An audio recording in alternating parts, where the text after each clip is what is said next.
Ассаламу алейкум, урматтуу телекөрүүчүлөр. Кайрадан эле менин айылым көрсөтүүсү. Биз бул жолкусунда Жалал Абад облусунун Токтогул районуна караштуу Бел алды айылына келип отурабыз. Артында турган ушул айылдын бүгүнкү бир күндүк жашоосун жана алдыдагы алгылыктуу иштери менен ошондой эле элдин мээнечтиштигин көрсөткөнгө аракет кылам. Биз менен бирге болуңуздар, кызыктын баары алдыда. Айылга киргенде эле шибердүү чөптүн алма бактын алдында олтурган бир топ аксакалдарга кезиктим. Бул аксакалдар ай сайын чогулуп, айылдын айрым көйгөйлөрүн, бүгүнкү күндө жаштардын таалим тарбиясы менен айылдын ыксыз чыгымдары боюнча маектешип пикир алышып турат. Ошол замат Бел алды айылынын тарых таржымалын сурап алууга жетиштим. Анын аташып калганын себеби эми өзүңөр көрүп тургандай мына биз Белдин алдында турабыз. Тягыда Бел, ушу 3-4 Белдин алдында турабыз. Мунун ашкандан кийин эле суузан бар, анын тягы таласка кирип кетет, тягы төбөшүп алып Бишкекке наркы эски эмеге чүйгө кирип кеткен да. Белдин алдында турабыз. Ушу бүт ушу менен катташкан. Кожомкул балбан да ушу менен каттап турган эгинде ушу экен. Андан башка соодагерлер да ушул жол менен катташкан экен. Анан биз негизи Кожо Өрге деген атабыз болгон экен, биз өзүбүздүн негизги жайыбыз эмеден келиптирбиз. Калаадан. Калаада короштургандар бар азыр. Кожо Өрген деген кишиси кыйын киши экен. Алаш экен. Мен ушу тиги аттын үстүндө оратып, ишкин эңип жегенден көрө аттын үстүндө оратып бир азыят таап алганым оңой деп койчу экен. Ошондой өзү кыйын киши экен. Сөзү менен эле таап алчу экен атты. Анан ошо киши келип анан тияктан туугандарынан таанышканбы, же жоодон качышканбы, айтар ал убакта жоопкерчилик күчтүү калмактары чагып тиягынан кызып турган убакт болсо керек, анан келип ушеке корголошуптур. Анан айткан экен ошо киши. Келип калдык эми биз тиягы деле белеккен, биягы деле же Бел алды болсун, же бөлүнүп келдик, биз же Бел алды болсун деген экен. Анан ошондон кийин Бел алды болуп жүрдү. Азыр деле Бел алды болуп айтылат, Бел алды сельсовети болуп айтылат, илгертен бери эле. Аны биз билбейбиз, бирок Шакем айтчу эле. Галдин деген экен бар эле. Ушу кишинин оозунда бар экен, бирөтөлө эме кылган экен. Ушу Бел алды сельсовети болот деп 3 кишиден деле талашкан жок, сарсөгөт болдун деп бир киши да ушулга чейин айтпайт. Бирөтөлө бу киши Кудайга бирөтөлө жеткизип кеткен экен деп койчу. Мен аны ооба деп койчумун, мен түшүнбөйм, негизи ошондой болсо керек азыркы эмеге караганда. Ошо Бел алдынын аты ошондон калган. Анан тияктан дагы бияктан эми биздин жерлер убагында көп болгон, биякта кыйындар көп чыгып, мыктылар көп чыккан экен, өзү аз эле болгон. Аз болгон менен баары мыктылар көп чыгып, анан ошондо Кожо Өргөн өзү айткан экен. Мен кетип атам эми. Менин аркамдан ким чыгар экен деп. Балдарын сынаптыр. Балдары сынаса, балдары отунга эшитип барса берип баласы. Ошо алып баргандан ырым кылып алып барган экен, ушу баласына берип кетет экен. Ушуну кандай түгөтө жербеген же түгөтпөсбүкен деп. Келсе жарсын коюп бир дейт, анда жакшы болбой калды деп коюп бир. Анан дагы бир баласы бар экен, анан чоңоюп калганда өзү заара кылып алып итти чакыратмыш.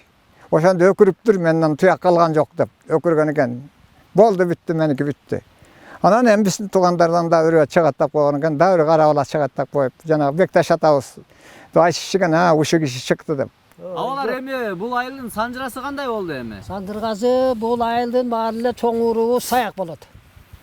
Саяк атабыздан Сарык, анан Каба экен. Биз Кабанын балдарыбыз. Кабадан түн катар Түнтөй болот. Түнтөйдөн Чөк атабыз. Чөкөнүн да туугандары бар. Биз өзүбүздү айталы айтан. Чөкөдөн Корош. Бул айылдын баары короштор болот да. Ушу короштор ушул жерде отурукташып калганбыз. Ушу айылдын аты Короштор көбүнчө. Өзү негизи түпкү тегибиз чоң уруу Саяк болот да. Ушул. Анан калгандары багы көп да мени. Кабадан көп. Өзүбүздүн эмес болуп кетти, ушул болот. Анан бияктан өзү ата-атага өлүп кетет, бирок жалпы жанынан Саяк болуп аталабыз да. Ошо азыр короштор жашайт бул айылда өзү. Туугандар рахмат. Ушу биздин Бел алды айылын эл катары элге таанытып, жерге таанытып, республиканча мындай бир белгилеп коелу деп келипсиздер. Чоң рахмат, ыраазычылык билдиребиз. Анан биздин айыл чындыгында ушул Корош элибиз бир гана Корош деген чөкөдөн тараган деп атпайбызбы? Чөкөнүн 4 баласынан 1 баласы ушул жерде туруп калганбыз. Ошо Короштор, негизинен Корош. Анан эми ар кандай немелер бар, бирок баардыгы ыраазы короштун балдарыбыз деп айтышат. Анан эми ушул экте ынтымагыбыз да жакшы, Кудайга шүгүр, бектен жакшы адамдар чыккан. Негизинен мына менин чоң атам мына жакында эле 88-жылы 88-жылы кайтыш болду. Ушу атамдын атасы Бекташ би деген болгон. Бул киши ушу Рускулбектер менен тең ата чыгып, Рускулбек ушу Кетмен төрөнүн башкарган адам болгон да, баягы Токтогулдун айткан теге Керимбай Боруш теге Бактияр Дыйканбай дегендердин атасы болгон да Рускулбек. Эми ушу кишилер менен тең ата чыгып ушул чөлкөндү бир жамына бир жак бетин ушу толук бияк Сарыкамыш ушу жакты бийлеген бий болгон экен Бекташ атабыз. Анан ушу атам айтчы, бул атам өзү мал күтпөптүр. Эл баккан, эшикте бир гана аты болгон экен, анан ат сарайы бар экен. Ушуга гана аттарды байлатып багып коюп, нары бери өткөн жакшыларга бий болуштар өткөндө ат арып калса, ат мингизип кайра келатканда бияка өткөзүп, тияка өткөзүп, ушу бел алды деп атпай, белдашып кайра бияка теге Наманган негизинен Өзбекстан менен байланыш болгон агесте. Алым ошондой болгон да. Анан ушу менен ушу Бекташ атабыздын бир дипломатиялык иштери да көп болгон. Мына өзгөчө басмачылар келип турганда бул Кетмен төрөнү мындай басмачыдан ыдык көргөн эмес. Жетеги Аксыда, анан түштүктө көп эле аябай көп кыргын сүргүн болду да басмачы убагында, баягы 30-жылдар. Кийин мына Бекташ атабыз ушу колхоздоштур убагында да бүт колхоздоштурганга жардам берип кайра. Элди үндөп, момундай болгула, андай болгула. Буга коом кандай кетсе, ошого баш ийишибиз керек деген бир жакшы таасирдүү адам болгон экен. Ушунун баардыгын өзү уюштуруп, анан 85 жашында ушу киши мына 51-жылы ушу Сталиндин өлгөн жылына каралдаш эле өлгөн экен ушу жерде. 53пү? Ошо айтчы атам айтчы да муну. Анан бел алдынын сазында жайын, кышында өлбөй жайында өлөйүн. Бел алдынын сайында өлөйүн. Көрдүк эне. Дагы мына ушу уйкаштырып келип анан ушу акыры ушу сайда Боржан сайында ушу бекте сууга неметип каза болгон да, суу кагып өткөн. Бул киши чындыгында ушу өтө карып, жакшынакай сый урмат менен кийинки райкомдор менен да алака кылып ушу неме болуп жакшы өткөн киши болгон. Жалал-Абад облусунун Токтогул районуна караштуу Бел алды айылы деңиз деңгээлинен 1300 метр бийикте туруп, райондун борборунан 42 чакырым алыста жайгашкан. Айылда 216 кожолук, 900дүн тегерегинде калк жашайт. Айылда орто мектеп, кичи футбол аянтча, спорт зал, маданият үй, медпункт, мечит, калкты тийилүүчү сууда түйүндөрү бар. Элеттиктер негизинен мал чарбачылык жана дыйканчылык менен алектенишет. Кайсыл гана айылга барбаңыз, жетишкендиктери менен кошо көйгөй дагы бар. Өзгөчө көйгөйдүн бири катары бул ошол бала бакчанын жоктугу. Такыр жок да? Бала бакча бизде негизи курулган эмес. Биздин айыл аймак 3 айылдан турса, ошо 3 айылыбызда тең жок. Ошонун бири ошо Бел алдыда бүгүнкү күндө ошо курч маселе. Жергиликтүү бюджеттин чамасы жетпейт. Биринчиден, экинчиден ага биздин курганга деле жергиликтүү маселелердин катарына кирбегендиктен, бирок ошого карабай эки жактан грант, жанагындай проектлерге аракет кылып атабыз. Областтык, райондук фонд деп мына 1-2 жылдан бери жанданып жакшы иш башталып атат. Буюрса ошолорго дагы проект жазып бир топ алдыда пландарыбыз бар. Ишке ашырсак деп турабыз. Айылдын жаштарына деп спорттук аянтча негизги көйгөйлөрдүн бири ошол волейбол, жанагындай күрөш залы деген сыяктуу машык учуу зал, айылдын жаштарын спортко тартуу жаатында, ушул жаатында бираз алдыда пландарыбыз бар. Эми ушул негизги көйгөйлөрдүн бири болуп эсептелет. Абдан жакшы. Калганда бир айылды көрсөтүп турчайлы.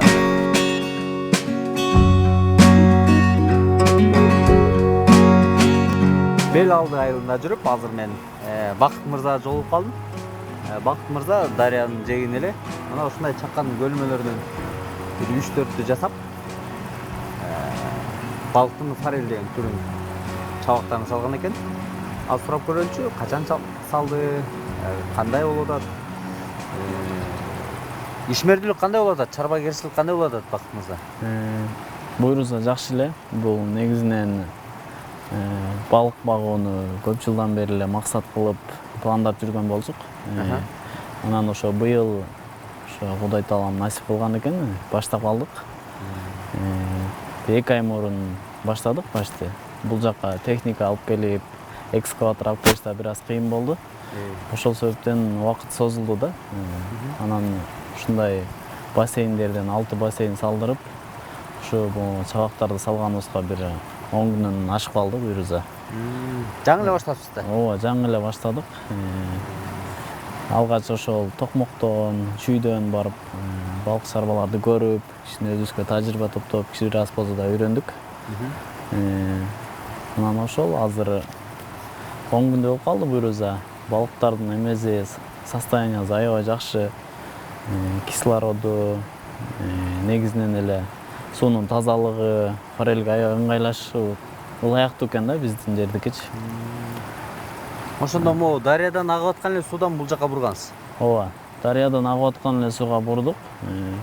Кислороду аябай жетиштүү болот экен да, чем мисалы үчүн чүйдө же Кара Балтада эмелерде атайын кислород чыгаруучу эмелерди коет экен да, сеткаларды коюп жазышат экен. А биздики ошол агып аткан сууну эле буруп койдук да. Кислород жетиштүү экен. Демек, балыктардын абалы жакшы экен анда. Ооба, аябай жакшы экен. Биз пробага деп ушундай чоң 100ден 150 граммга чейинки малектөрдү алып келдик. Результат жакшы.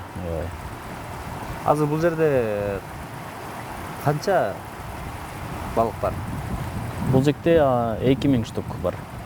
2000 дана. Ооба, 2000 дана.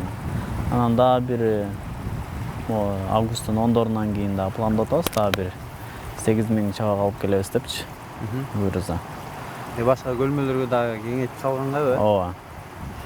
Ошол 8000 алып келип үстүнкү көлмөгө салсак, анан калганын ошо жазында дагы кеңейтебиз, эки жакты көрктөндүрөбүз дегендей.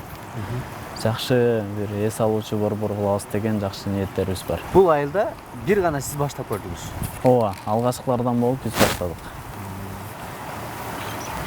Кылса болобу? Балык чарбачылыкты өстүрүп, өнүктүрсө болчу да бул айылда. Ооба, болот. Главный эң биринчи эле бул жерде акча көп талап кылынат экен, жаңы баштагангачы. Ошо акча болсо анан эмгек кылса эле болот экен буюрса. Бул жемдери кандай болот атан? Негизинен жемдери кымбат турат экен булардыкычы, анан биз могу Казакстандын кормунан алдырдык. Азыр ушундан берип атабыз. О. Дароо эле талап жок коюшат го. Ооба. Казакстандан келеби? Ооба, Казакстандан келет экен токмокко. Биз токмоктон ошо тааныштар аркылуу алдырдык да бул жака. Азыр могу 2000 дана балыкка күнүнө канча жем кетип атат? Эми чыгашасы бар да бул жерде. Ооба, чыгашасы бар. Бул күнүнө атайын эксперттерден сурап анан алдык. Ошо 2000 балыкка күнүнө 5 килограммдан жем кетип атат да. 5 килограммдан кетип атат, 4 малга бөлүп беребиз ошо. 5 килограммды. 5 килограмм 4 малга бөлүп бересиз да? Ооба. Ошону 1 килограмм аштыктан жем берип турат экенсиз да? Ооба. 1 килограмм 200 граммдан берип атабыз да. Бир чачканда. Буларыңыз келгенден бери илдетке чалдыккан учурлар болбодубу? Жок, наоборот, состояниясы аябай жакшырды келгенге карагандачы. Келгенде мындай суунун түбүндө эле качып, келгенде да стресс алышты окшойт бир аз. Азыр мындай жайдары кунак, аппетиттери да ачылып, жемди да жакшы жеп атышкан, азыр аппетиттери сонун болуп калды. О, кыймылы да аябай жакшы экен, э? Могу катарынан тизип алышып бүт эле.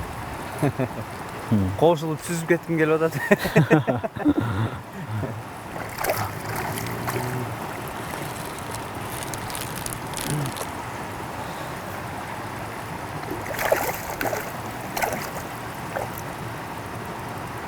Абдан жакшы. Сонун, мынакей Бакыт мырза бул айылдагы алгачкылардан болуп жасап атам деп атат. Чындыгында адамдын ден соолугуна эң пайдалуу болгон ушул балыкты бүгүнкү күндө жакшы жолго койсо болчудай. Азаматсыз, байли, ишиңизге ийгилик. Рахмат. Эми чоңоюп калса бир аз тутуп куруп жесек болсо да экен, Ооба, буюрса октябрларга ушу болуп калат деп, даяр болуп калат деп пландап атабыз. Октябрларда жарап калат. Сон. Алар таза аба, тынч аймакты тандашкан. Алар коопсуздук үчүн бардык техникалык талаптарды сактоодо. Алар келечек муунга убадага турууну, аманатты бек сактоону үйрөтүүдө. Керектүү документтин убагында алганын, ишенимдүү менчикке ээ болгону. Биз бактылуу күн кечирип жатабыз. Тынч жана коопсуз жайда жашоо бул ар бир адамдын кыялы. Балдарыбыз кең Жарык бөлмөдө ойноп жүрүшөт.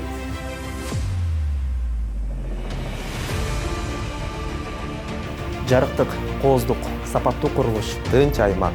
Рахмат сага. Нургелди. Рахмат сага. Нургелди. Коопсуз короо үчүн Нургелдиге рахмат. Нургелди курулуш компаниясы. Ар бир адам жайлуу жашоо, акылуу. Казбек биздин Бел Алды айылына кош келипсиң. Бел Алды айылына биздин ушу сырткы донорлордон проект жазып, ушул алма убакты элдин жамаат менен ушу алма убакты отургузуп алмаларды. Бул жер канча аянттагы бак эми? Бул жер 63 гектар общий аянты. Азыр ошондо бул жерде алманын кайсыл сорттору бар ошондо? Red Chef, Golden, өрүктүн сорту бар, жаңгак бар. Жаңгактагы, Мен таң калып атам да. Алтынбек, бул жер адырдын эле боор экен, тала жер экен да. Кантип өздөштүрдүңүздөр? Мурун бул кандай жер эле? Мурда бул жер жайыт жер болчу. Ошол жайыт жерди азыр алма бакты да өстүрүп, тойтун да камдап алатабыз ушул жерде. Ошондо азыр бакты кимдер иштетет, анан бак кимдердин карамагында турат ошондо? Бул бак айыл өкмөттүн балансында турат. Муниципалдык ишкана болду. Ушу бул бакта азыр аз камсыз үй бүлөлөр иштетип жатат. Буюрса бул былтыр тиккенбиз, быйыл 2-жылга кетип атат. Да буюрса эмдиги жылдан нары түшүм алабыз деген ниетте турабыз. Ошондо канча үй бүлө иштетип атат ошондо? Мындай канча адам жумуш менен камсыз болду? 50 адам жумуш менен камсыз болду. Анан бул келген сууга кандай, бул электр энергиясы колдонулбайбы? Жок, бул сууга электр энергиясы колдонулбайт. Бул жакшы экен да анда, тоодон түшкөн суун эле 9 километр алыстан ушу элдин күчү менен тартып келип, өз алдынча эле. Өз алдынча шланги менен тартып келип, бул жактан 20 тонналык бочкаларды орнотуп кырга. Ошондон эле бөлүнөт. Ошондон бөлүнөт, тамчылатып сугарып жатабыз. Алтынбек, алда кандай бир пландуу максаттар болуп атат? Буюрса ушул бак.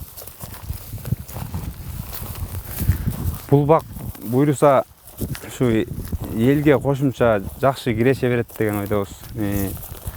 Айыл өкмөткө кошумча аренда салык кирешелер түшөт. Айыл өкмөттүн буюрса ушул менен айыл өкмөттүн бюджетин да толтуруп, элдин дагы ушу экономикалык, социалдык абалын көтөрөйүн деген максаттар бар экен да анда. Ооба. Жакшы.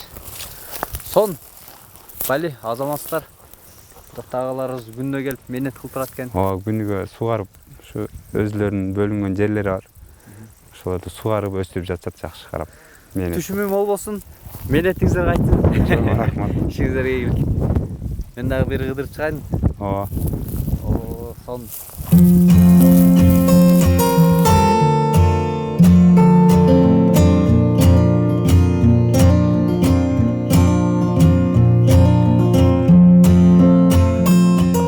Тынарбек ага, бул балчылык менен Кайсы жылдардан бери алектенип келип атасыз?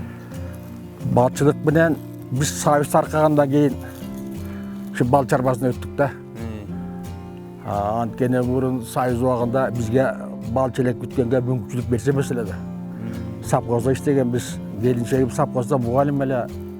Өзүм сапкозда прораб болчумун. Анан Союз таркагандан кийин ошол кылдаргаш жок, ушу бал челек менен заниматься эттик. Өзүм балчы болдум. Анан литератураларды баарын окудум. Китептердин баарын, көптөрдүн момундай орусча китептердин баарын.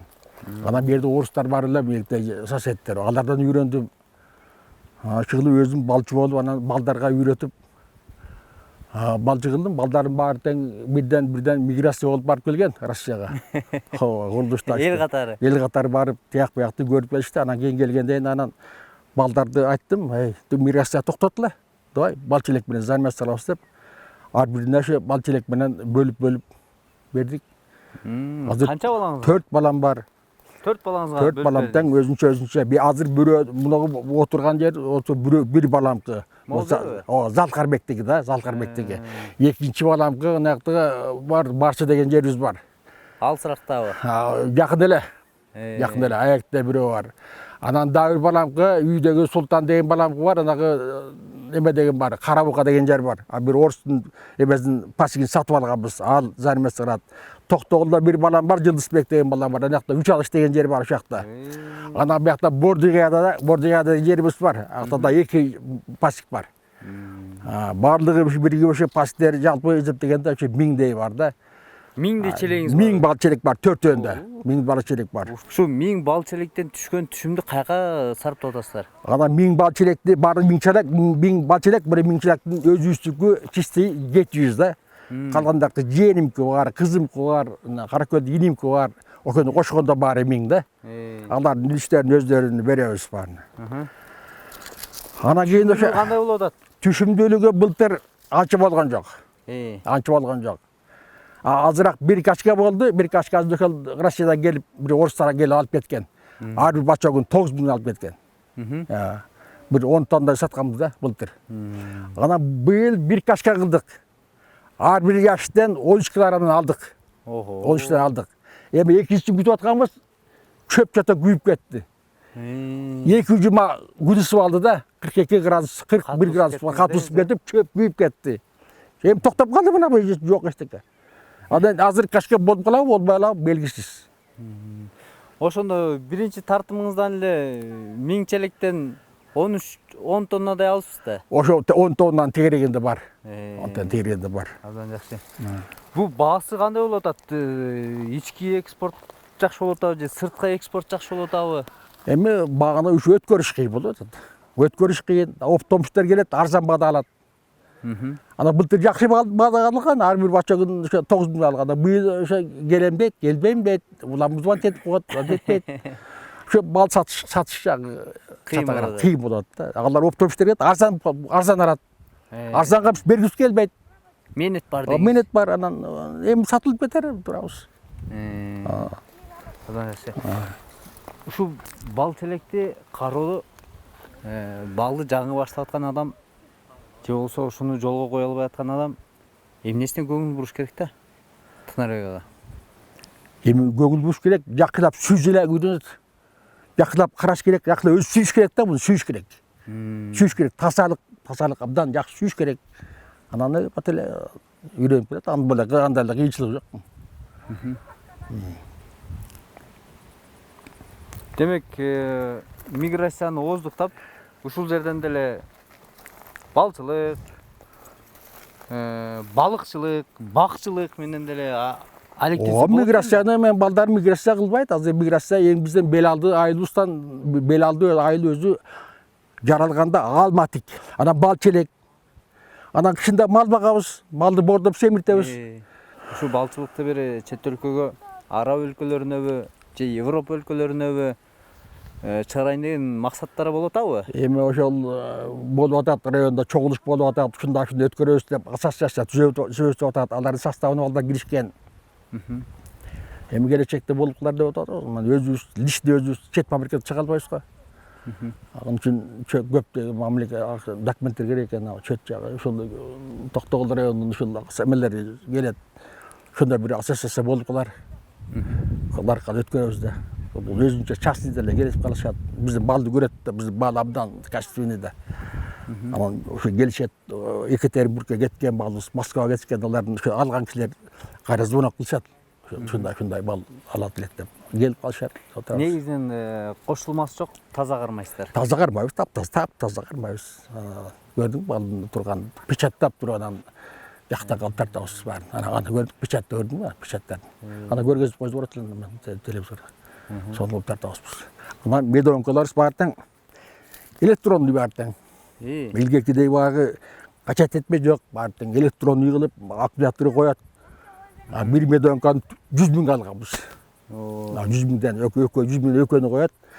Аккумуляторго саят, айландырат, кайра бери айландырат. Ана багы тиги проводдор таккан, багы рамкалардын баары тең тилдеткендер бар, автоматически баг электрондуу кылып шак урушат. Илгеркиде баг жип тартмай тигиндей мындай жеңилдеткенбиз да, ишти жеңилдеткенбиз. Ооба. Бир топ жеңилдеңиз. Bir top жеңил ооба. Эми буюрса ушул аба ырайы жакшы болуп, чөптүн гүлү жакшы болсо, берет. Түшүм болуп турса эле, берет. Иш алдыга жылат деңиз. Жылат алдыга. Эгер да аба ырайы жакшы болуп, жакыныка болуп берсе, ар бир себедан 30 грамм, 25 грамм азы болот. Жылына азы болот. Андан да көп болуп калат кээде. Быйыл ошондой болуп атат. Абдан жакшы. Пынарбек ага, ишиңизге ийгилик. Ошондой. Түшүмүңүз мол болсун дейли. Рахмат. Келип туруңуздар. Белалды айылы чындыгында кооз жаратылышы сонун аймакта жайгашкан. Белалдыдан ушул эми бул жерден таза бал чыкпай анан кайдан чыкмак эле дегенде. Белалдыга жашап атканыбызга, Белалды ошол жерде туулганыбызга ыраазыбыз. Ыраазыбыз сонун жер. Сонун жер.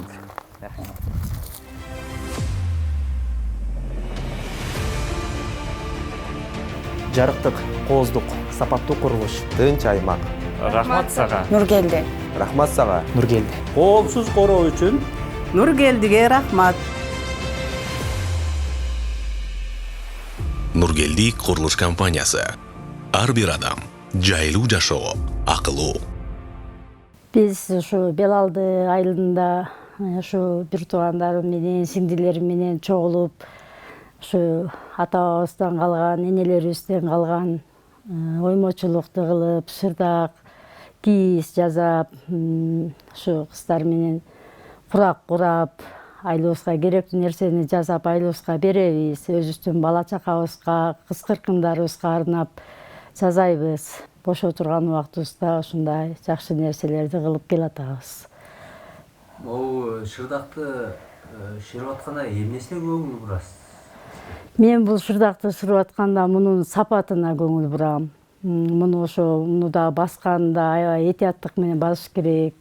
Бул деген ошо басып аткан кезде да бир жери тура эмес кезде шырдактын көркү бузулат. Муну майда сайып, баардыгын ирети менен жакшынакай кылса шырдакта көркүнө чыгат. Анан могу жээктерин дагы тандап басабыз, ача турган кылып. Бул күңүрт нерсени ачык нерсе менен, жээк менен бассаң, шырдак көркүнө келет. Күңүрт менен бассаң, шырдактын көркү да чыкпай калат да. Биз ушуларына көңүл бурабыз көбүнчө. Бири-бирибизге кеңешип, кандай кылсак болот кылып, анан кийин чогуу иш кыла беребиз. Өзүбүздүн оюбуз жетпегенди кеңешебиз бири-бирибизге. Сатка суммасы канча болот? Мен сат элекмин, мен балдарыма арнап эле жасап келатам. Махабат эми багы көп кармайт, өзү дагы колу ошо жакшы эме кылат, чеберчиликти жакшы кылат да, сатат Махабат. Баасын Махабаттан сурасаң болот. Көбүрөөк эле шырдак саттым. Мондай төшөктөрдү дагы курап, бул кыздын себине кетет. Бул шырдактарды да кыздын себине алышчы. Биз ушу келиндер болуп биргеликте жасап, айылыбыздагы кыздын септерин камдайбыз. Аларга алышат. Өзүбүздүн балдарыбызга арнап жазып атабыз. Көбүнчө кышында айыл жеринде жумуш жок эмеспи. Биз көбүнчө кышында ушу менен алек болобуз. Жайындасы ушу шырдактын жүндөрүн тытып, кийистерин жазып алабыз. Бүт даяр кылып, кышкыга даярдык кылып алабыз дагы. Кышында ушинтип баарыбыз биргеликте отуруп алып жазайбыз. Оймочубуз өзүбүздүн келинибиз. Бирибиз ойзок, бирибиз шырыйбыз. Ушинтип чогулуп биргеликте иш кылабыз. Бул айылдан сепке бүт эле буйрутма келип турат экен да. Ооба. Биздин айылда сепке буйрутмалар келет. Көбүнчө мына азыр төшөктөр келип атат. Курак төшөктөрдү да өзүбүз жасайбыз. Курак төшөктөр куралат айылыбызда. Бул келин дагы төшөк курайт. Бизде иштүү келиндер көп. Көбүнчө ушу кол өнөрчүлүк менен бул ата бабабыздан калган шырдактар унутта калбасын деп ушуну балдарыбызга да үйрөтүп, кыздын себине дагы кошконго аракет кылып атабыз. Эжеке сыр болбосо канча кылып аласыздар да? Бунун эми баасы ушунча мээнет кылгандан кийин баасы дагы аябай эле жогору болот. Размерине жараша болот. Бунун размерин дагы чыгарабыз. Эң чоң шырдактар 4/2 размерге кетет. Андан кийинкиси 3/2 болуп кетет. Андан кийин дорожкалар кетет, майда-майда болуп. Размерине жараша чыгарылат. Баягы биз биринчи сатканда саттык 35 миңден. 4/5 деген шырдактарды 35 миңден саттык. Көбүнчө биздики жанагы үй жасаган, чоң боз үйлөрдү жасаган эжелер алып атышты. Кыска сепке алып атышты. Мынагулар, чоң шырдактар 4/2 размерде да. Булардын баасы азыр 40 миңге чейин чыгып атат. Бул анткени колдун кийизи. Биз деген жанындай өкмөттүн магазиндеги синтетика аралашкан кийизди албайбыз. Жалаң колго жасалат. Койду өзүбүз кыркып, өзүбүз койчуларга заказ берип, азыр даярдап атабыз жүндөрүбүздү. Анан кийин эми могу эмеден баштап жүн жасап, эмелер кийизтерибизди жасап даярдап алабыз. Боёкту да өзүбүздүн эжебиз бар. Ал да жакшы боёкторду алып келип берет бизге такай. Өзүбүз боёп, өзүбүз бүт баарын өзүбүз колубуздан чыгарабыз. Бул жак эжеке Бул жак эжекебиз оюп берет. Бул ойларды мен өзүм оём. Апам да ойчу, өзүм апам. Ушу келиндердин шырдактарын, дорожкаларын бүт эле оюп берем. Анан биз мындай эмелер жиптерди дагы өзүбүз ийрийбиз колго. Сатып албайбыз, өзүбүз ийрип, анан өзүбүз базабыз буларды. Мына ою кыял ою деп аталат. Бул адамдын ошо кыялын, мүнөзүн чагылдырган ою да. Бул ою көкөр ою деп аталат. Ушундай ар бир оюнун аталышы болот. Илгерки ата-бабаларыбыз ушундай оюларга кыялдарын түшүрүп, сүрөттөп жашоо турмушун ошентип келишкен. Бүгүнкү күндө унутта калтырбай, ушу биз дагы айылыбыз менен, кыз келиндер менен ушинтип илгерки ата-бабаларыбыздын салтын жолдоп, ушинтип шырдак төшөктөрдү жасап келатабыз. Албетте, алыскы айылдарда мына ушундай илгерки энекелерибиздин карманып келе жаткан таар, кийиз, шырдак, оймок, курак, ууз чеберчиликти унутта калтырбай муунга уланып келе жатканын көрүп, ичиң жылый түшөт. Биз сөз кылган бел алды айылын эли мээнеткеч, кең пейил, меймандос эл.